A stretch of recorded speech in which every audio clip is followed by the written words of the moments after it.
Welcome to the Lifestyle You podcast. I'm your host and health and fitness coach, Jenna Altman, and I'm so glad that you're here. Health and fitness don't have to be that complicated. Do you want to achieve a body you're proud of, gain physical and mental energy, and grow your confidence without giving up date night with your partner or starving yourself? The Lifestyle You podcast will provide you with the tools that you need to make your health and fitness fit into your lifestyle, not the other way around. The stories, lessons, and actionable takeaways from original episodes and guest interviews on this podcast will not only allow you to break through those limiting fears and beliefs, but also find freedom and confidence in the way that you move and fuel your body so that you can live your strongest, healthiest, and happiest life. Hello, my friends, and welcome back to the Lifestyle You podcast. Today, we are going to be chatting about 8 ways to track your progress. So, I know that a lot of you have probably utilized the scale as one of your ways of tracking progress. And yes, that's a great metric that we can use. However, that is not the only metric that I want you to be relying on. The reason being is because the scale does not tell us the full story. It does not tell us all of the other progress that we're making in areas where maybe the scale is just not able to show us the things that are improving. So this is why it's really important to kind of diversify your assets in a sense. Make sure that you are tracking your progress in different ways. So I'm going to list out and chat about 8 different ways that you can track your progress. So number 1, consistency. When we talk about consistency, I want you to be thinking about how frequently you are hitting the desired behavior that relates to your goals. So this could be something like, I am consistently hitting my protein goal 3 days a week. I am consistently eating veggies at 1 to 2 meals a day.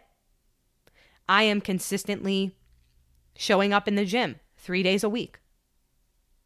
This is arguably the most important piece of the puzzle. I would encourage you to aim to hit your goals at least 75% of the time. We don't have to be 100%, right?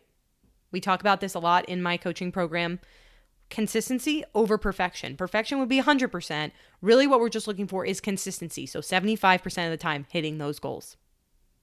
Number 2, biofeedback. I have talked a lot about this on some previous episodes. You've probably heard it by now, but we can utilize biofeedback to tell us if we're making progress.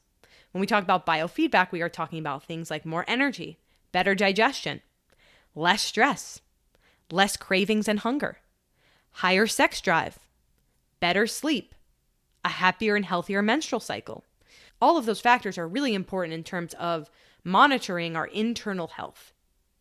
So it's really important that we're utilizing these things as a metric of progress, because I don't know about you, but I would rather look and feel better in terms of biofeedback. I'd rather have more energy. I'd rather have better digestion. I'd rather be less stressed than weighing a certain number on the scale. Again, the scale is absolutely a fine metric, and I'm actually going to mention it at some point here.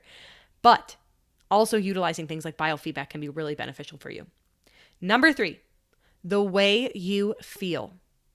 Notice how confident, how strong, and how happy you feel in your body, in yourself, in your life, in your decisions, in your relationships, in your career. It's really important to utilize the way that we feel as a metric of progress, because again, the scale might not be telling us how we're feeling unless we let it do that. And a lot of the time we let it do that in a negative way. So really tune in. How confident have I been feeling? Keep a tracker.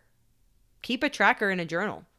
Every day, rate your confidence on a scale from 1 to 5. How are you feeling today? Number 4, the way your clothes fit. Notice how your clothes fit. Do they feel more comfortable? Do they feel looser? Do they feel tighter? Maybe if your goal is building muscle, they might feel tighter. Do you feel more confident in these clothes? Number 5, your gym and athletic performance. Are you lifting heavier weights? Are you doing more reps? Are you finishing your workout faster? Are you recovering quicker? Are you feeling more coordinated and athletic in your workouts? These variables can be really fun to track in terms of performance. Number 6, progress photos. This is a really special way to track progress because for a lot of you who are looking for more of a body recomposition phase, which is where we are trying to lose body fat but not lose a ton of weight, you would be a good candidate for some progress photos, because when we're doing body recomposition, a lot of the time we're not losing that ton of weight. So the scale might not be moving, but your body could be transforming. If we're building more muscle, you might be seeing more muscle through those photos. You might be seeing a bigger booty through your training. You might be seeing overall more definition, more tone throughout those progress photos. So I highly recommend utilizing these in your journey. Just make sure that you're using them in the same conditions. So make sure that the lighting is the same, the timing. So if you're doing it early in the morning, make sure you're wearing the same clothes so that way you can compare and contrast the photos, and taking them from the side, front, and the back. Number 7, body measurements. So you can use a measuring tape to track the inches in your chest, upper arm, upper thigh, waist, and hips.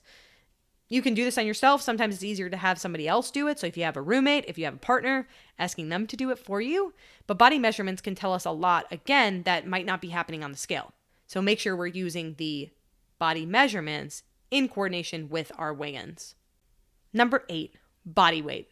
So you can weigh in multiple times per week at the same time on the same scale in the same conditions if you choose to use your body weight. If you are somebody who is a little sensitive to the scale, that is okay. I have a separate episode that we talk about really how to overcome your fear of the scale. So if that is something that you are struggling with, make sure that you do listen to that episode. I think it could be really helpful for you. So I know that I shared a lot in this episode, and that is why I created a free resource for you to download that's going to walk you through your 8 ways that you can track your progress. As always, I appreciate you guys being here, for tuning in, for listening to this episode, and I cannot wait to get to know you guys more as you continue to progress through your health and fitness journey and utilize one of these new ways to track your progress.